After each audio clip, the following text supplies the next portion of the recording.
You're tuned into the first newscast devoted to the Highland Lakes area. Local team coverage on Tribune Headline News. Bringing you the stories you care about now.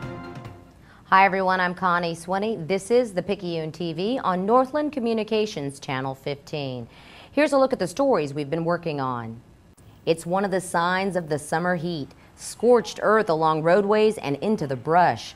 This fire along Ranch Road 1431 caused fire crews 2 days of headaches as embers rekindled hot spots throughout the morning and part of the afternoon on Monday. We have the latest on the fire danger. Funds dry up for a substance abuse program at a Burnet County Jail facility. The move will save the state millions of dollars but leave hundreds of beds open locally unless jail officials figure out ways to replace that money stream to the tune of $9 million. A community will remember a graduate who lost his life on the battlefield in Afghanistan. We have details about the return of the soldier's body to Burnet and how residents have a chance to pay their respects to the family of Private First Class Anthony M. Nunn. Hello everyone.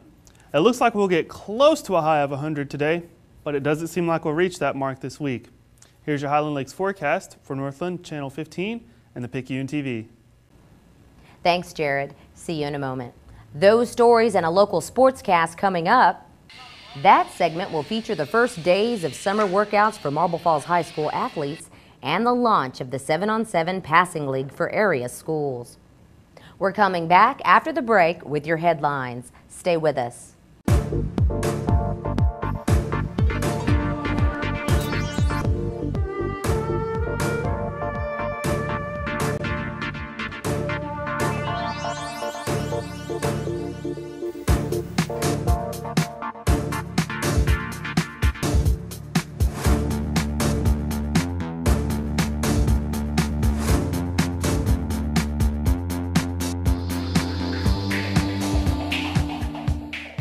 Because experience matters. For home, auto, business, health, and life, we are here for you. When Galloway experts make top providers compete for your business, you win.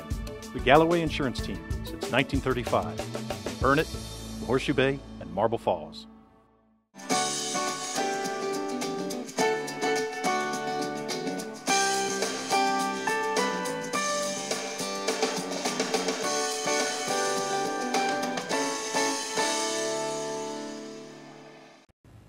Welcome back.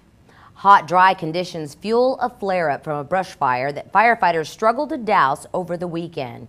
Thomas Edwards has more. Tall dead trees and breezy conditions, both blamed for rekindling a 75-acre blaze on Monday. Area fire crews face the added challenge of working in remote and rugged terrain just east of Marble Falls off 1431. Now we're looking at even drier conditions with lower humidity rates. Anything that's warm, even though it's in the area that's already been burned, those embers will start growing more because everything's drying out, and those embers will float farther away and get into areas that are unburned, which will mean the fire starts growing even more. Initially on Sunday, the fire started at the roadside and crept deep into the brush. Investigators blame embers from a vehicle towed by an RV, which started the fire less than a mile up the road from the main blaze. About 28 fire crews battled the brush fire from 5 p.m. that evening to around 2 in the morning.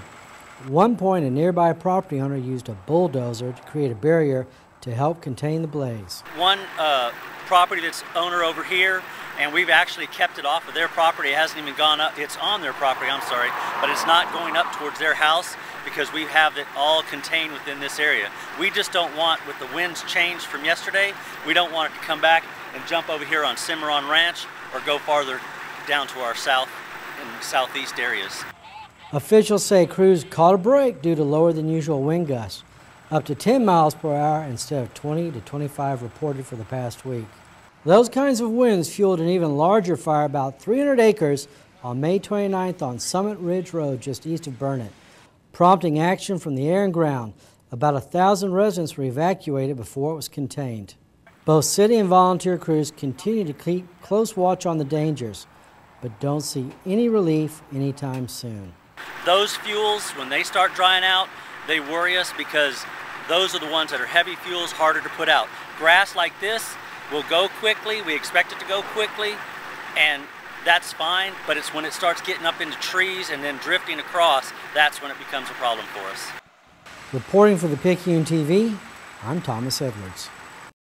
Hot, dry weather will likely remain in place for the remainder of the week, and that's according to Lower Colorado River Authority officials. In our next headline, hundreds of inmate beds could become empty as state funding runs out for a drug rehabilitation program at a public-private run facility in Burnet.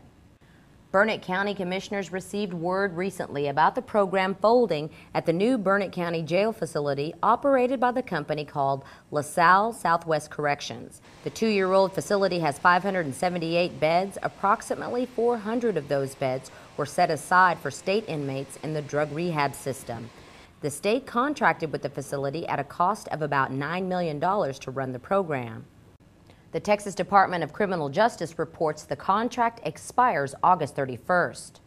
The so-called private public detention facility is administered by the Burnet County Public Facility Corporation, supervised by the Burnet County Sheriff's Office. County officials say they hope to work with the U.S. Marshals Service, immigration officials, and larger cities to help refill those beds to continue a revenue stream for the county. The facility on County Lane already houses overflow inmates from Blanco, Hays, Llano, and San Saba counties. Coming up next, we have your weather forecast and more. The first Monday and Tuesday of the month means that Marble Falls football takes front and center. We're going to tell you all about the Mustangs coming up in sports.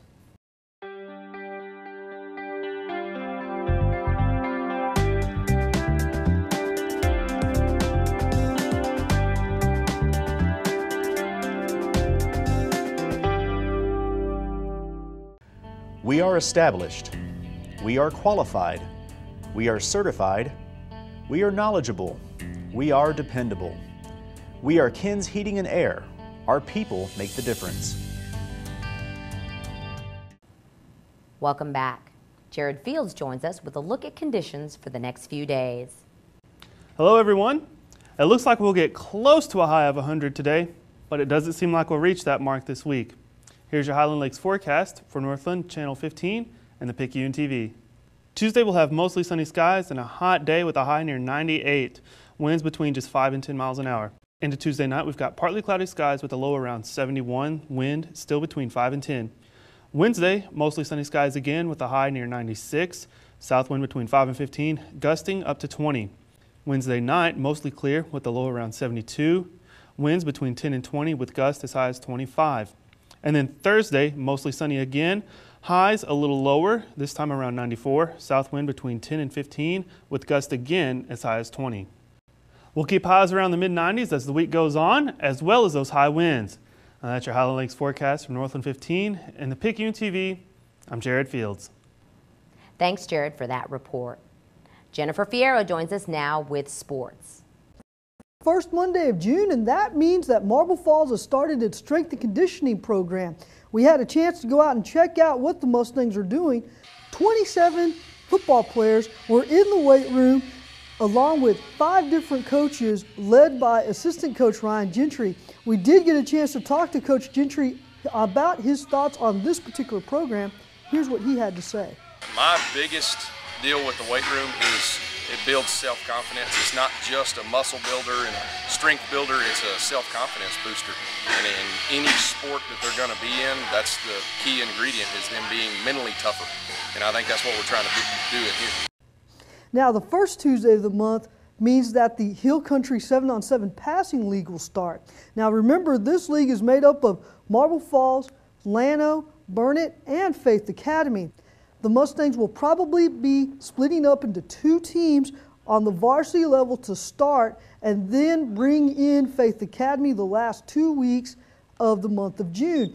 This is a huge deal, especially for the Mustangs, because in the last 3 years, they have only suffered 1 tie and no losses. That's it for sports. I'm Jennifer Fierro. Connie, back to you. Jennifer, thanks. The Burnet community will honor the life of a 19-year-old resident who fought and died overseas. Private First Class Anthony M. Nunn died May 30th in Afghanistan when insurgents used an improvised explosive device to attack his unit. He joined the Army in 2010 shortly after graduating from Burnet High School. The soldier's body is expected to be brought back to the community for a memorial service. The plane is scheduled to land at 12:30 in the afternoon, Tuesday, June 7th, at the Burnet Municipal Airport, and he will be taken to Clements Wilcox Funeral Home on Highway 29 East in Burnet. Nunn was an avid musician and trombone player in the Burnet High School band. A memorial service is scheduled for 10 a.m. Wednesday at Hill Country Fellowship Church. The soldier's burial is in Lampasas. Those were your headlines. Thanks so much for watching. For the Picayune TV, I'm Connie Swinney.